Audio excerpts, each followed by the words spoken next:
So hello everyone, welcome to my YouTube channel chemistry from zero. So आपने thumbnail देख लिया होगा। हम क्या करने वाले हैं, हम थर्मोडायनामिक्स के प्रीवियस ईयर क्वेश्चन करने वाले हैं। 10 इयर्स के प्रीवियस ईयर क्वेश्चन करेंगे, मतलब 2010 टू 2024।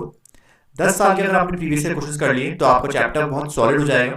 ठीक है, 10 साल के प्रीवियस ईयर क्वेश्चन बहुत ज़्यादा होते हैं, इनफ होते हैं। ओके, उसके बाद आप मॉक टेस्ट दे सकते हैं इस चैप्टर के लिए। Okay, so let's begin now.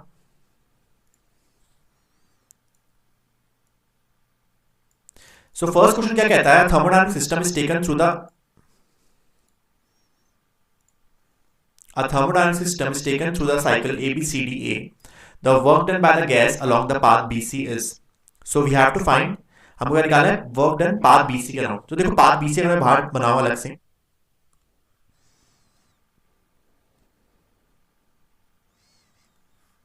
तो ये हमारा पाथ BC हो गया। ओके, सो इस पाथ BC पे क्या हो रहा है, वॉल्यूम तो कांस्टेंट ही है। वॉल्यूम कितनी है, 400 सेंटीमीटर क्यूब। हमारा प्रेशर चेंज हो रहा है, प्रेशर P1 था पहले। अगर हम B से C जा रहे हैं तो प्रेशर B पे कितना है, 100 किलो पास्कल, और P2 कितना है, 300 किलो पास्कल। क्वेश्चन में हमको बोल रहा है, हमको क्वेश्चन में क्या बोल रहा है वो,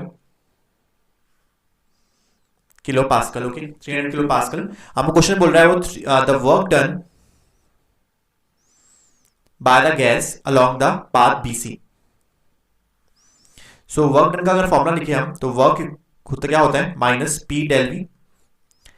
यहाँ पे वॉल्यूम चेंज नहीं हो रहा है, dV कितना हो गया, 0 हो गया।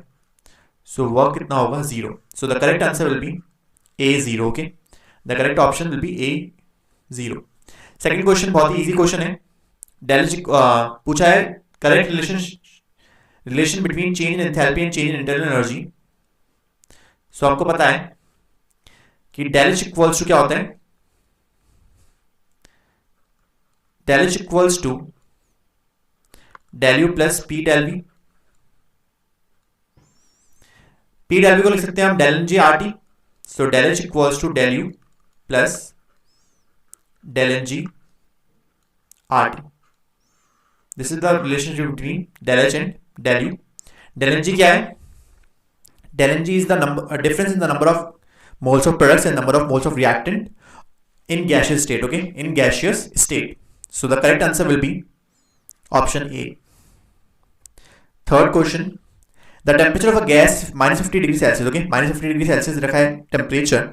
To what temperature the gas should be heated so that the RMS speed is increased by 3 times. Now what is this RMS speed? So RMS speed is RMS is root mean square. Okay, root mean square speed or we can say velocity. Okay, formula क्या होता है इस RMS का, so VRMS is equals to root 3 RT upon M. Okay, हमको क्या दे रखा है यहाँ पे, टेम्परेचर के रिलेट करके पूछा है, मतलब टेम्परेचर को चेंज कर रहे हो और सब चीजें कांस्टेंट है। मास भी कांस्टेंट है, आर तो कांस्टेंट होता है, टेम्परेचर चेंज कर रखा है। तो हम क्या लिख सकते हैं इस इक्वेशन से, इस इक्वेशन से हम क्या लिख सकते हैं, V R M S is direct proportional to under root T, ये लिख सकते हैं। और लिख सकते हैं हम कि V one upon V two equals to T one upon T two, क्योंकि डायरेक्ट प्रोपोर्शनल है। अब वो क्वेश्चन बोल रहा है कि टू व्हाट टेम्परेचर, पहला टेम्परेचर क्या दे रखा है, T1 दे रखा है, T1 दे रखा है माइनस 50 डिग्री सेल्सियस, और T2 हमको निकालना है जब जो स्पीड है वो 3 टाइम्स हो गई। अब मान लेते हैं V1 हमारा है V और V2 कितनी हो गई, 3 टाइम्स हो गई, तो हम लिख सकते हैं 3V। जब सब्स्टिट्यूट करेंगे वैल्यूज को, अब देखो माइनस 50 डिग्री सेल्सियस है, सो T1 को क्या करना पड़ेगा, हमको केल्विन में कन्वर्ट करना पड़ेगा। T1 will be minus 50 plus 273 kelvin. So कितना हो जाएगा, 3 7 minus 5 2, so it be 223 kelvin. Okay, T1 कितना आ जाएगा, T1 आ जाएगा 223 केल्विन। सो हमारे पास वैल्यूज आ गई, V1 है V, V2 है 3V, T1 है 223 kelvin upon T2 we have to find. T2 हमको निकालना है। ओके, इसको सॉल्व कर लेते हैं। V से V कैंसिल होगा, तो यहां बचेगा 1/3 equals to 223/T2 and under root भी है यहाँ पर। ओके, मैं अंडर रूट भूल गया, लिख देंगे अंडर रूट भी वापस, अंडर रूट भी है। Okay, so now under root तो स्क्वायर कर देंगे both sides to remove the square root. So 1/3 square it will be 223/T2. 1/3 square is 1/9. 223/T2. So T2 will become 223 into 9.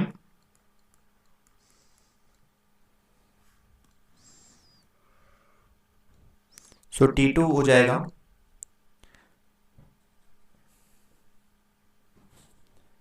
3568 Kelvin.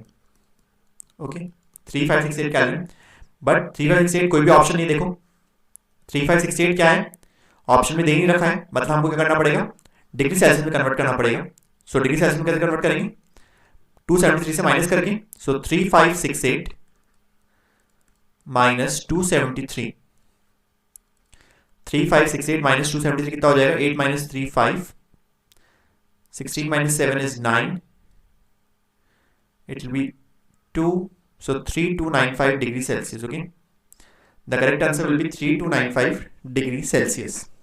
So that's how you have to solve this question. Okay, you should remember the formula Vrms equals to 3RT/m. So the correct answer will be 3295 degrees Celsius.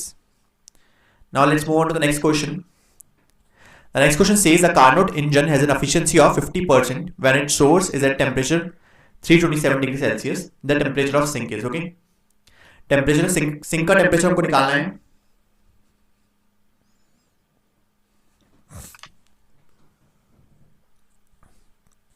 सो क्या कर सकते हैं इसमें हम, हमको पता है हमको फॉर्मूला पता है, फॉर्मूला क्या होता है, 1 minus T sink upon T source. Okay, N कितना है 50, तो 50 को लिख सकते हैं 50/100, 1 माइनस, क्योंकि परसेंट में दे रखा है 50/100 हो जाएगा, 1 माइनस टी सिंक हमको निकालना है, तो टी सिंक रहेगा upon T source. T source दे रखा है 327, टी सोर्स दे रखा है हमको 327, इसको क्या करना पड़ेगा, कैलोरी में कन्वर्ट करना पड़ेगा, तो 327 plus 273, so it will come out as 600 Kelvin. Okay, T source कितना आ गया,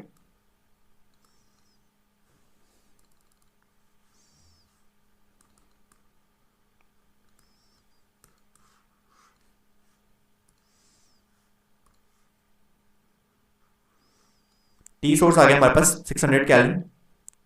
सो 600 रख देंगे यहाँ पर, 50/100 हो गया 1/2, 1 minus T sink upon 600, T sink upon 600 क्या हो जाएगा, ये हाफ आ गया, राइट हैंड साइड आ जाएगा, तो ये हो जाएगा 1 माइनस हाफ, तो हाफ हो जाएगा, टी सिंक हो जाएगा 600/2 which will come out 300 Kelvin. Okay, 300 Kelvin आ गया हमारा आंसर, बट 300 Kelvin कोई भी ऑप्शन दिख रहा है, नहीं दिख रहा, क्योंकि कैलोरी में नहीं दे रखा आंसर, आंसर दे रखा है डिग्री सेल्सियस में।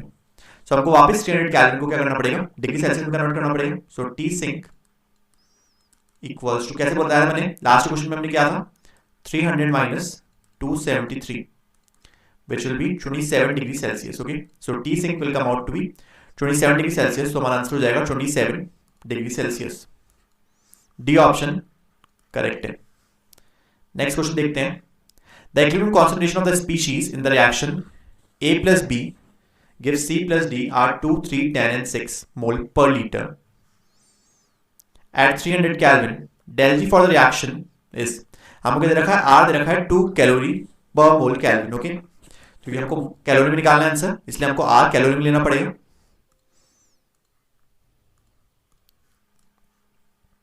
सो हमको इक्वेशन दे रखी है A plus B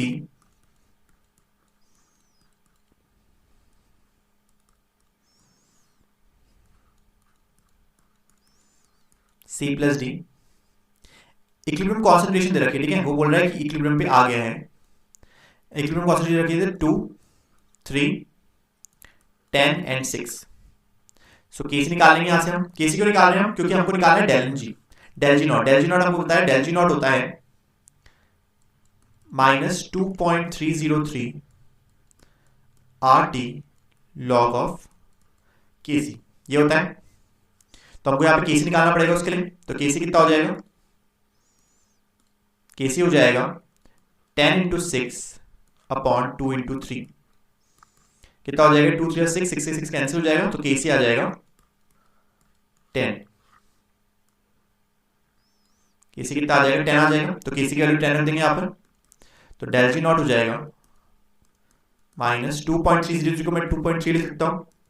अप्रॉक्स में आर की वैल्यू दे रखी है 2, टेम्परेचर दे रखा है 300 और लॉग केसी हो गया log 10। log 10 की वैल्यू क्या होती है? 1, तो ये 1 हो जाएगा। इसको सॉल्व करेंगे, सॉल्व करने की जरूरत नहीं है, इसको हम अप्रॉक्स लेके सॉल्व करेंगे। तो ये 2.3 को 2 ले लेंगे, 2 2 जा 4 4 0 12, तो 1200 आंसर आ जाएगा। 1200 आंसर आ जाएगा, पर 1200 नहीं है, बट 1200 के आसपास वाला देखते हैं हम, क्योंकि जो ऑप्शंस पे वैल्यूज हैं वो बहुत ज़्यादा डिफरेंस है। तो हम क्या कर सकते हैं? एलिमिनेशन कर सकते हैं। तो ये तो होगा नहीं क्योंकि ये पॉजिटिव है, ठीक है, पॉजिटिव आंसर नहीं आएगा, नेगेटिव आएगा आंसर। आंसर क्या आएगा? नेगेटिव आएगा। सो ये भी नहीं हो सकता। तो कौन सा हो जाएगा? ऑप्शन हमारा बी हो जाएगा, जो कि सबसे ज़्यादा 1200 के पास है, ठीक है। तो हमारा आंसर जो आएगा, जो एक्यूरेट आंसर आएगा, वो आएगा हमारा 1381.80 कैलोरी। So that's how you have to solve this question, okay. आपको ज़्यादा कैलकुलेशन में टाइम वेस्ट नहीं करना है, आपको जस्ट देखना है कि अगर ऑप्शंस में जो ऑप्शंस है वो वैल्यूज जो है वो दूर दूर है, ज़्यादा डिफरेंस है, तो हम क्या कर सकते हैं? अप्रॉक्स लेके भी क्वेश्चन को सॉल्व कर सकते हैं।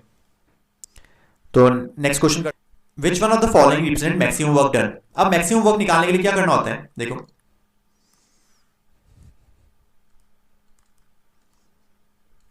मैक्सिमम वर्क निकालने के लिए हमको क्या होना है? अगर ग्राफ दे रखा है, ठीक है, तो मैक्सिमम वर्क क्या होता है? मैक्सिमम वर्क होता है area under the PV curve.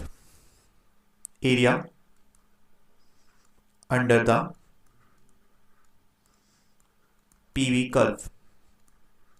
अब देखो, इसमें तो कर्व बन नहीं रहा है, इसमें भी कोई कर्व नहीं बन रहा है, और इसमें डी में एरिया कम है और बी में एरिया ज्यादा है। सो हमारा करेक्ट ऑप्शन होगा बी। हमको क्या देखना है? सिंपल, हमको देखना है कि जिसमें एरिया ज्यादा होगा उतने में सबसे ज्यादा वर्क होगा, okay. Area under the PV curve give us the maximum work. So B option correct हो जाएगा। Now next is 1 mole of an ideal gas at 300 kelvin is expanded isothermally from 1 litre to 10 litre. Del U for this process. So क्या है? Isothermal दे रखा है। Isothermal मतलब डेल्टी equals to 0। मैंने क्या बताया था कि internal energy is a function of temperature, is a function of temperature। अगर टेम्परेचर में कोई चेंज नहीं आएगा, अगर टेम्परेचर 0 है तो डेल्यू भी क्या होगा? 0 होगा। सो the correct option is a 0 joule, okay. क्योंकि आइसोथर्मल कंडीशन है, आइसोथर्मल में क्या होगी? टेम्परेचर डेल्टी 0 होगा, so change in internal energy भी क्या हो जाएगा? 0। नेक्स्ट क्वेश्चन देखते हैं। सो नेक्स्ट क्वेश्चन बहुत ही इजी क्वेश्चन है। करेक्ट ऑप्शन बोल रहा है correct option for right relationship between CP minus CP and CV for 1 mole of gas, okay. हमको पता है कि अगर n मोल होता है तो सीपी माइनस सीवी किसके इक्वल होता है? nr के इक्वल। 1 मोल है तो सीपी माइनस सीवी किसके इक्वल हो जाएगा? r के इक्वल। n की वैल्यू क्या हो जाएगी? 1। सो ऑप्शन कौन सा है? ऑप्शन हो जाएगा डी। डी ऑप्शन सही हो जाएगा, CP minus CV equals to R. Let's move on to the next question. Next question है for irreversible expansion of an ideal gas, okay. Just read the question very carefully. Irreversible पूछा है, ठीक है। Irreversible reversible नहीं पूछा, irreversible expansion हो रहा है आइडियल गैस का under isothermal condition. The correct option is, हमको बोल रहा है आइसोथर्मल कंडीशन है और इरिवर्सिबल एक्सपेंशन हो रहा है। तो डेल यू और डेल एस का हमको बताना है वैल्यू क्या होगी। तो देखो आइसोथर्मल है, आइसोथर्मल अभी बताया मैंने कि डेल यू क्या हो जाएगा, जीरो हो जाएगा। क्यों? डेल टी जीरो होता है। अगर हम बात करें एंट्रोपी की, तो मैंने क्या बताया, जो इरिवर्सिबल रिएक्शंस होती है वो कैसी होती है? इरिवर्सिबल रिएक्शंस स्पॉन्टेनियस रिएक्शंस होती हैं। और from second law of thermodynamics अगर हम बात करें, फ्रॉम सेकंड लॉ, क्या बोलते हैं second law? For spontaneous reaction the entropy of universe keeps increasing. For the spontaneous reaction the entropy of universe keep increasing. मतलब जो डेल एस यूनिवर्स होगा, डेल एस यूनिवर्स क्या होता है? Del S system plus del S surrounding, ये क्या होगा? हमेशा किससे ज्यादा होगा? जीरो से ज्यादा ही होगा। हमेशा किससे ज्यादा होगा? जीरो से ज्यादा होगा। मतलब डेल एस टोटल क्या हो गया? Does not equal to zero. और डेल यू क्या हो गया? जीरो के इक्वल हो गया। सो हमारा कौन सा ऑप्शन सही हो जाएगा? Option A will be the correct. Okay, del U zero and del S total does not equal to zero. But अगर यहां पूछा होगा रिवर्सिबल के लिए, अब तुमको बता रहा हूं कि अगर रिवर्सिबल के लिए पूछा हो तो क्या करते हैं। तो रिवर्सिबल केसेस में क्या होता है? Del S universe is equal to zero होता है। ठीक है, तो हमारा ऑप्शन फिर डी ठीक होता है। ठीक है, सॉरी सी। ओके, तो डेल एस टी क्या होता है इस केस में? जीरो होता है। किस केस में? रिवर्सिबल रिएक्शन के केस में। बट हमको पूछा था इरिवर्सिबल केस में। सो डेल एस टी क्या होगा? Does not equal to zero. Moving on to the next question. हमको इक्वेशन दे रखी है 2Cl gas gives Cl2 gas. वो पूछ रहा है करेक्ट ऑप्शन इज, क्या हो रहा है यहां पर? यहां पे दो Cl के मॉलिक्यूल्स कंबाइंड होके एक Cl का मॉलिक्यूल बना रहे हैं, Cl2 गैस का मॉलिक्यूल। ठीक है, तो मतलब क्या हो रहा है? फॉर्मेशन हो रही है। फॉर्मेशन हो रहा है तो स्टेबल हो रहा है मॉलिक्यूल। मॉलिक्यूल क्या हो रहा है? स्टेबल हो रहा है। स्टेबिलिटी बढ़ रही है। स्टेबिलिटी बढ़ रही है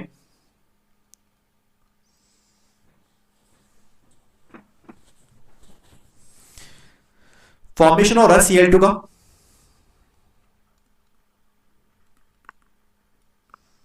फॉर्मेशन ऑफ Cl2।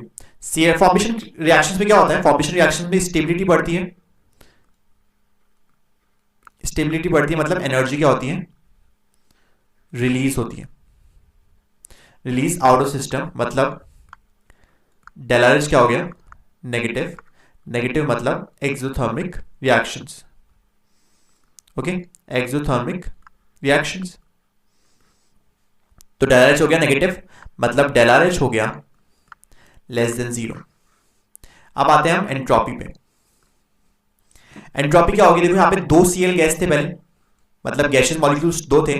अब यहाँ पे एक ही गैशियस मॉलिक्यूल है। ठीक है, ओनली वन गैशियस मॉलिक्यूल। मतलब क्या हुआ? डिसऑर्डरनेस डिक्रीज हो गई। हम बोल सकते हैं लेस डिसऑर्डर्ड, बोल सकते हैं लेस डिसऑर्डर्ड। लेस डिसऑर्डर्ड हो गया वो, मतलब एंट्रोपी क्या हो गई? जो चेंज एंट्रोपी हो क्या हो गई? नेगेटिव। और नेगेटिव एंट्रोपी मतलब del S is less than zero. Del S is less than zero. So हमारा आंसर क्या हो जाएगा? Del R H is less than zero and del R S is less than zero. So option B will be the correct. Okay, del R H less than zero and del R S less than zero. So that's how you have to do this question. Next question देखते हैं। Next question भी अच्छा question है। हमको बोला है the correct option for free expansion of an ideal gas under adiabatic condition. देखो क्या क्या दे रखा है। एक तो दे रखा है फ्री एक्सपेंशन। पहले देखो थर्मोडायनेमिक्स में जब भी क्वेश्चन करते हैं हम क्वेश्चन में देखते हैं कि क्या क्या वर्ड्स दे रखे हैं, क्या क्या कीवर्ड्स दे रखे हैं। यहाँ पे हम क्या क्या कीवर्ड्स दे रखे हैं? फ्री एक्सपेंशन दे रखा है एक तो, और एक दे रखा है एडियाबैटिक। ओके, अब इन दोनों से हमारा आंसर निकल जाएगा। ठीक है, इजीली। बस इन दो वर्ड्स को पता होना चाहिए कि इन दोनों में क्या होता है। फ्री एक्सपेंशन मतलब फ्रीली एक्सपेंड हो रही है गैस। ठीक है, गैस क्या हो रही है? फ्रीली एक्सपेंड हो रही है। ये मतलब होता है ना, अगर हम वर्ड का देखें फ्रीली एक्सपेंड हो रही है। फ्रीली कब एक्सपेंड होगी? हम फ्री कब होते हैं? जब हमारे पास कोई, जब हमारे ऊपर कोई प्रेशर नहीं लगा होता ना। तो सेम गैस पे भी यही है कि गैस पे क्या है, प्रेशर नहीं लगा हुआ है, ठीक है।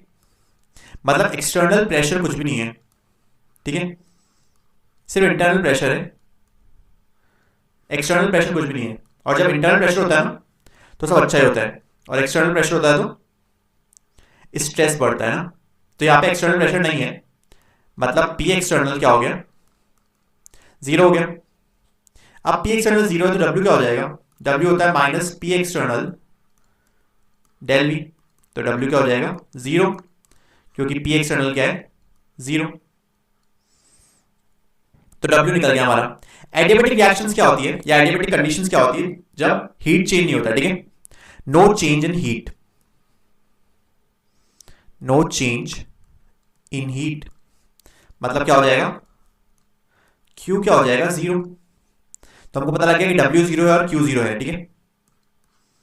अब हमको वो बोले डेल टी का बताना है, हमको डेल टी क्या होगा। तो हमको पता है कि Q प्लस W क्या होता है, डेल यू होता है।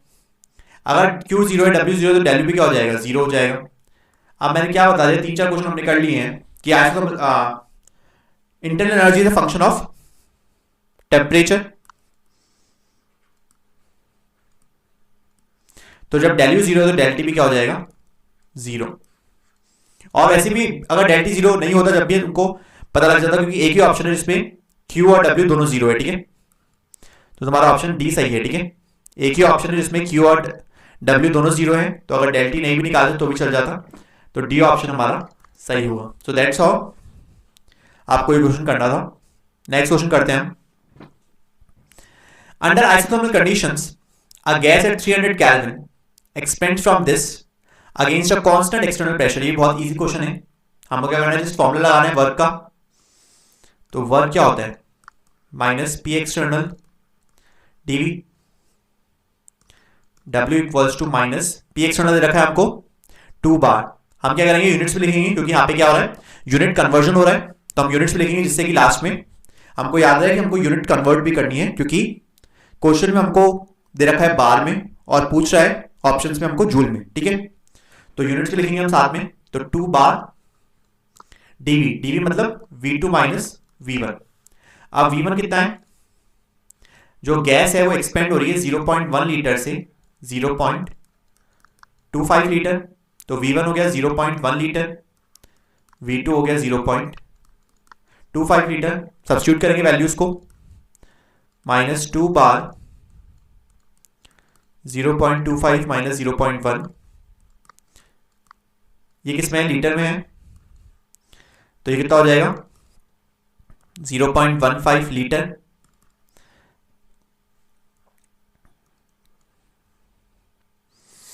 कितना हो जाएगा ये, माइनस 2 बार इंटू 0.15, तो ये हो जाएगा 0.3 बार लीटर।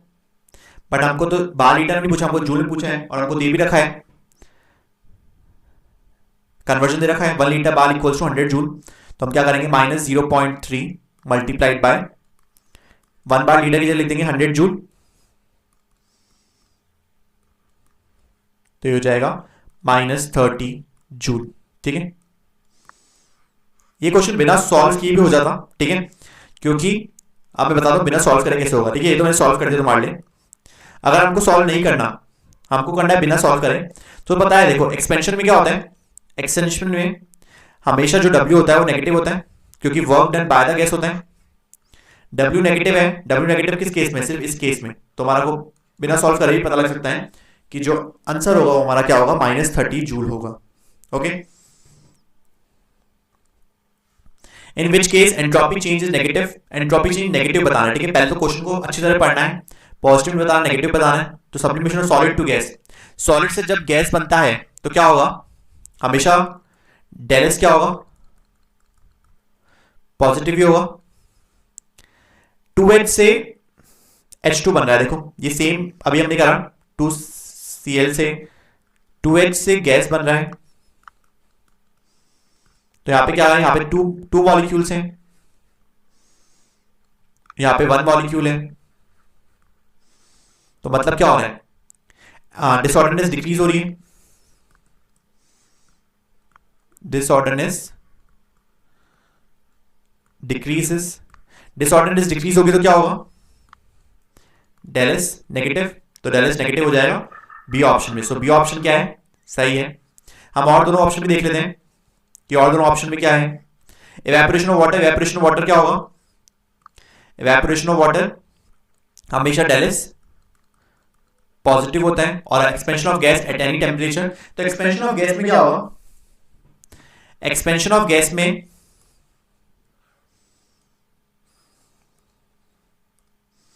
अगर हम डी की बात करें,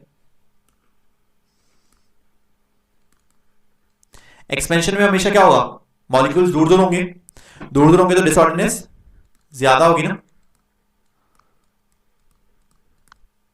डिसऑर्डरनेस ज्यादा होगी तो एंट्रोपी क्या होगा, हमेशा पॉजिटिव ही होगा, ठीक है, एंट्रोपी पॉजिटिव ही होगी, ठीक है। सो हमारा ऑप्शन जो होगा वो कौन सा होगा, क्योंकि नेगेटिव पूछा है तो हमारा ऑप्शन हो जाएगा बी। क्लियर है। क्वेश्चन है, नेक्स्ट क्वेश्चन है, the bond distribution energy of x2 y2 and xy are in ratio 1:0.5:1। Del H for the, ये क्या है, डेल एच है,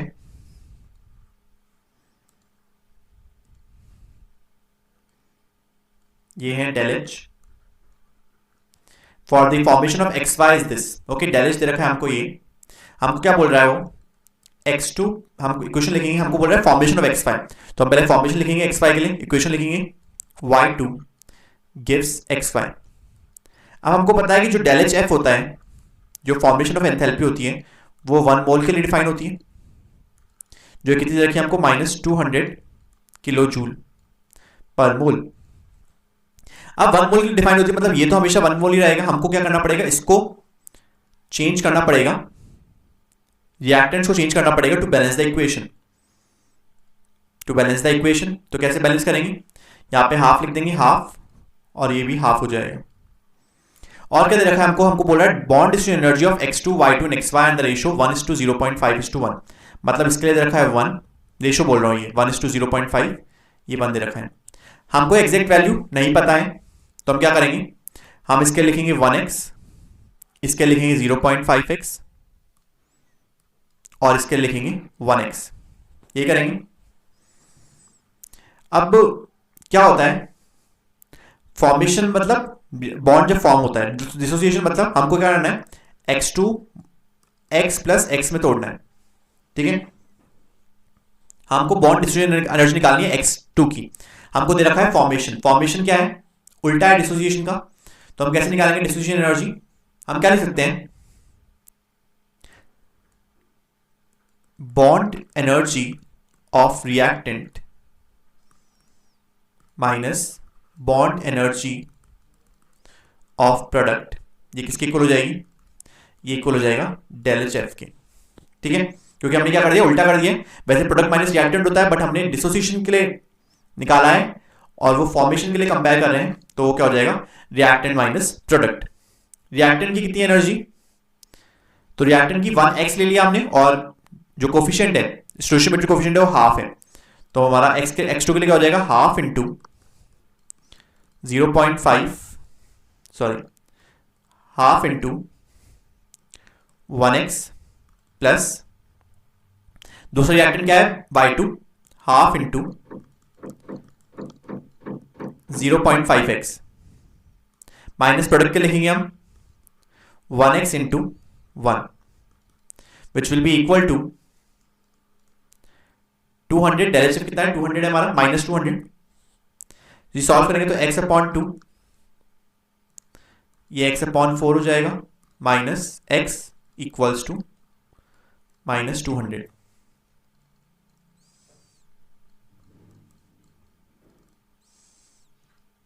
x upon 4 minus x equals to -200। इसको सॉल्व कर लेते हैं एलसीएम लेके, तो ये हो जाएगा 4x प्लस 2x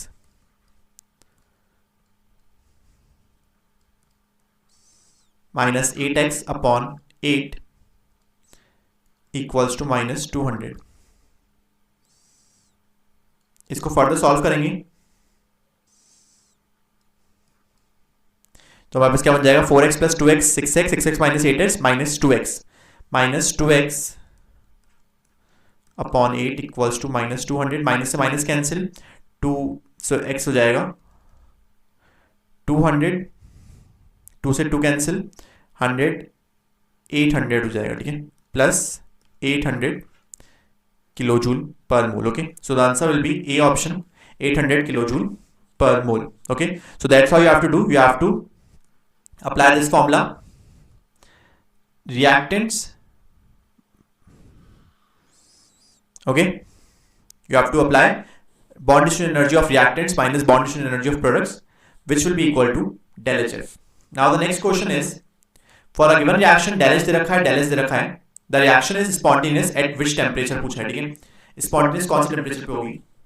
तो कैसे करेंगे ये क्वेश्चन? स्पॉन्टेनिटी निकालनी किस टेम्परेचर पे होगी? तो हमको पता है किस इक्वेशन से निकलता है, del G equals to del H minus T del S. Del G क्या होगा? हम मान लेते हैं एट इक्विलिब्रियम, क्योंकि हमको टेम्परेचर निकालना है, तो डेल जी क्या हो जाता है at equilibrium, del G equal to 0. So del H equals to, यहां से क्या होगा, del H equals to T del S.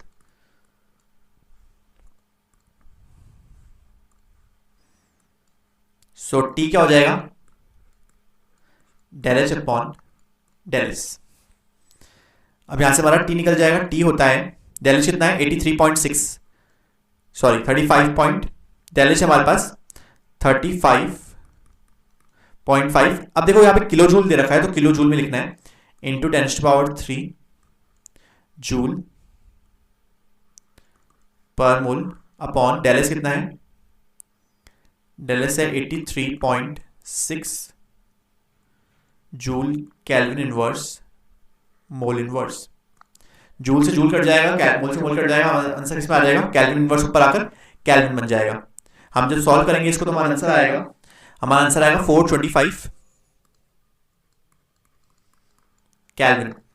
Now 425 kelvin आ तो गया, बट 425 से ज्यादा होगा टेम्परेचर जब स्पॉन्टेनियस होगी रिएक्शन, या 425 से कम होगा.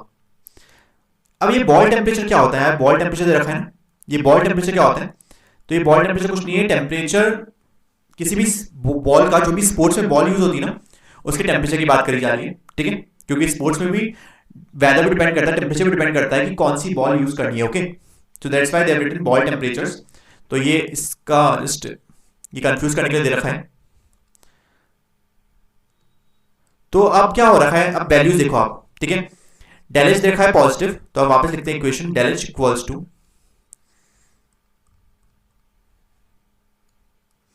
Del G equals to del H minus T del S. अब डेल एच क्या है, पॉजिटिव है, और डेल एस भी क्या है, पॉजिटिव है. तो मतलब जो टेम्परेचर है वो ज्यादा ही होना चाहिए जब भी ये वैल्यू क्या होगी, और डेल एच जो है वो डेल एच से ज्यादा है. डेल एच क्या है, डेल एच से ज्यादा है, मतलब टेम्परेचर को ज्यादा ही होना पड़ेगा, then only del G negative होगा. ठीक है, जब टेम्परेचर ज्यादा होगा जब भी डेल जी नेगेटिव होगा, वरना तो क्या हो जाएगा, डेल एच ज्यादा हो जाएगा और डेल जी पॉजिटिव हो जाएगा. आ रहा है समझ में? So temperature should be greater than 425 kelvin to make del G negative. इसी केस में क्या होगा, डेल जी क्या हो जाएगा, नेगेटिव आ जाएगा. सो the correct answer will B A option.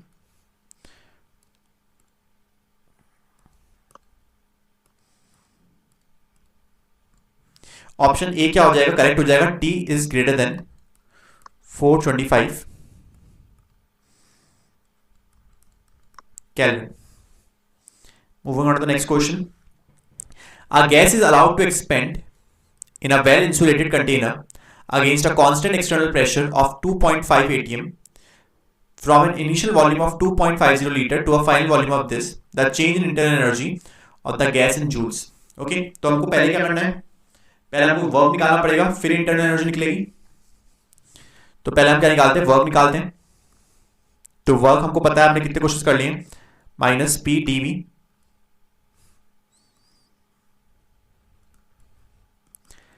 Pressure कितना है, प्रेशर है, एक्सटर्नल प्रेशर दे रखा है 2.5 atmosphere, minus 2.5 atmosphere. Change in volume क्या है, इनिशियल वॉल्यूम ऑफ 2.50, देखो 2.50 लीटर से वो 4.50 लीटर हो रहा है, ठीक है। सो हमारा क्या हो जाएगा, V2 minus V1 minus 2.5 ATM, V2 is 4.5 minus 2.5 litre, 4.5 minus 2.5 is 2 minus 2.5 into 2 liter. So it's 2.5 into 2, that is 5. So minus 5 liter. Okay. Now we know, sorry, minus 5 ATM liter. Now we know that 1 ATM liter equals to 101 joule. कितना होता है ये आपको याद रखना है, ये conversion पता होना चाहिए, that 1 ATM liter equals to 101 joule.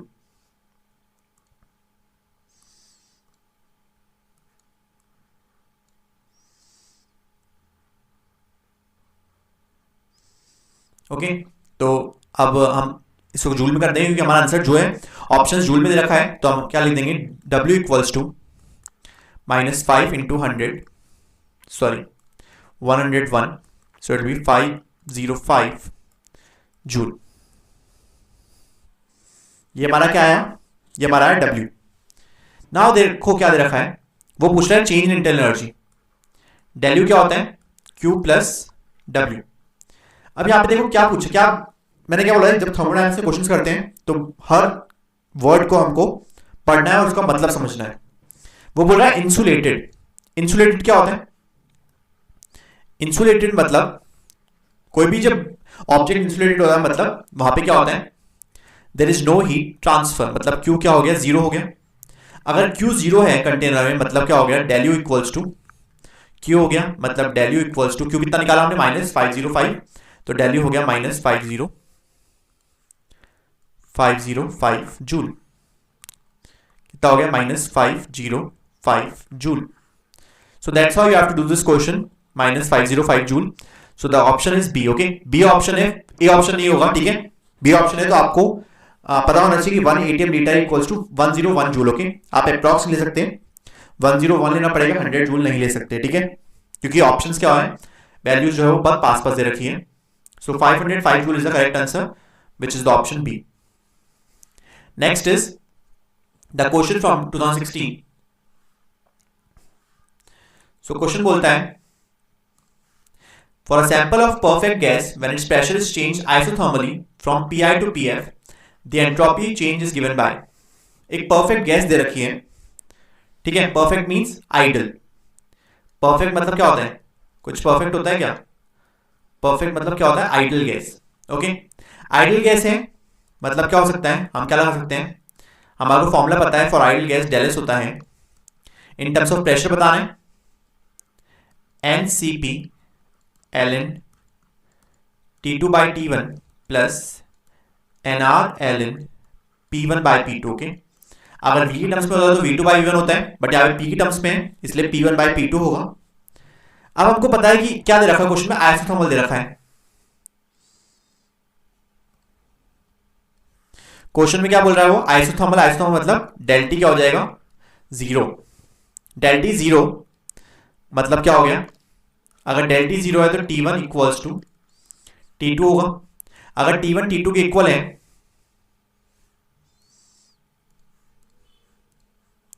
तो ये पार्ट तो क्या हो जाएगा, 1, और ln1 कितना होता है, 0। ln1 0 होता है, ln1 0 हो गया तो हमारा फॉर्मूला बन जाएगा del S equals to NR ln P1 by P2, NR ln P1 by P2। So option देख लो कौन सा सही है, NR ln P1 by P2, P1 means initial pressure, okay, NR ln Pi upon Pf, okay, initial pressure upon final pressure, so the correct answer will be option B। okay, option B क्या है, correct है, del S equals to NR ln Pi by Pf। now the next question is the heat of combination, it is not combination, ये misprinting है, ये combustion होगा। Okay, the heat of combustion of carbon to CO2 is this, the heat released upon formation of 35.2 gram of CO2 from carbon and oxygen gases. Okay, तो क्या बोल रहा है कि अगर हमारे पास 35.2 ग्राम कार्बन डाइऑक्साइड रिलीज हो रहा है तो उसके लिए एंथैल्पी या हीट ऑफ कंबशन क्या होगा। तो कैसे करेंगे, बहुत ही इजी है। पहले सबसे पहले थर्मोकेमिस्ट्री क्वेश्चन में हमेशा इक्वेशन लिखनी होती है और इक्वेशन विद देयर स्टेट्स। तो C जो है वो सॉलिड होगा प्लस ऑक्सीजन, क्योंकि कंबशन हो रहा है तो ऑक्सीजन देना पड़ेगा, गिव्स CO2। रिएक्शन बैलेंस्ड है। अब हमको क्या बोल रहा है वो, इस इक्वेशन के लिए जो combustion enthalpy heat of combustion दे रखा है वो कितना दे रखा है, वो दे रखा है -393.5 किलोजूल पर मोल। अब ये किसके लिए है, 1 मोल के लिए है। 1 मोल मतलब 1 मोल के लिए हमारे को कितनी रखी है, -393.5 किलोजूल। अगर मैं बोलूं 1 मोल मतलब ये 1 मोल किसके लिए, 1 मोल CO2 के लिए, ठीक है। ये 1 मोल किसके लिए, 1 मोल CO2 के लिए। 1 मोल मतलब 44 ग्राम CO2, 1 मोल मतलब 44 ग्राम के लिए भी सेम ही है, -393.5 किलोजूल। अब मेरे को निकालना है किसके लिए, 35.2 ग्राम के लिए। तो 35.2 के लिए कैसे निकालूंगा, 35.2 ग्राम CO2 के लिए कैसे निकालूंगा, minus simple unitary method upon 44 multiplied by 35.2, ठीक है। इसको सॉल्व करेंगे और आंसर क्या आएगा हमारा, जब इसको सॉल्व करेंगे तो हमारा आंसर आ जाएगा ΔHc -314.8 -314.8 किलोजूल पर मोल, नॉट पर मोल, किलोजूल। पर मोल नहीं होगा ना, हम तो 1 मोल के लिए निकाल रहे हैं, हम 35.2 ग्राम के लिए निकाल रहे हैं। सो इससे मैच कौन सा होगा आंसर, -315 किलोजूल। ओके, सो देखो कंबशन ऑफ एंथैल्पी हमेशा एक्सोथर्मिक रिएक्शंस होती है, तो ए ऑप्शन तो वैसे भी कट जाएगा, ठीक है। ए ऑप्शन तो वैसे भी नहीं हो सकता, ठीक है। तो हमारा जो आंसर है वो करेक्ट डी ऑप्शन, ठीक है। D option is the correct answer, -315 kilojoule. Next question देखते हैं 2014 का। I think this is the last question and very easy question. Which of the following statement is correct for the spontaneous absorption of a gas. Spontaneous absorption पूछा है, ठीक है। और option अच्छी तरह पढ़ना। पहले हम देखेंगे कौन सी कंडीशंस पे, कौन सी ऐसी कंडीशन होती है जिस पे स्पॉन्टेनियस होता ही होता है। तो del G equals to del H minus T del S. हमको पता है कि अगर रिएक्शन एक्सोथर्मिक होगी तो जो रिएक्शन है वो स्पॉन्टेनियस होती है। अगर एंथैल्पी एक्सोथर्मिक होती है तो रिएक्शन एक्सोथर्मिक होती है, तो रिएक्शन क्या होगी, स्पॉन्टेनियस। और एंट्रोपी बढ़ती सिस्टम में तो डेल एस क्या होना चाहिए, पॉजिटिव। तो डेल एस पॉजिटिव होना चाहिए, तो डेल एस पॉजिटिव है सी में और डी में। और उसमें दे रखा है option del S should be negative. Del S positive दो ऑप्शन में है और del S should be negative, del S should be highly negative. तो del S should be highly negative सही होगा। क्यों हाईली नेगेटिव सही होगा, क्योंकि हाईली नेगेटिव होगा, जितना हाईली नेगेटिव होगा उतना डेल जी क्या होगा, जितना हाईली नेगेटिव होगा ना, जितना हाईली नेगेटिव होगा उतना ही डेल जी भी क्या होगा, हाईली नेगेटिव होगा।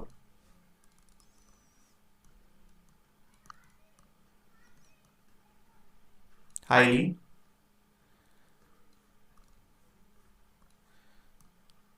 Negative.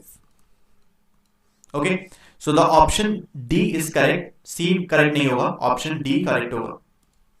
Okay, option D will be the correct answer.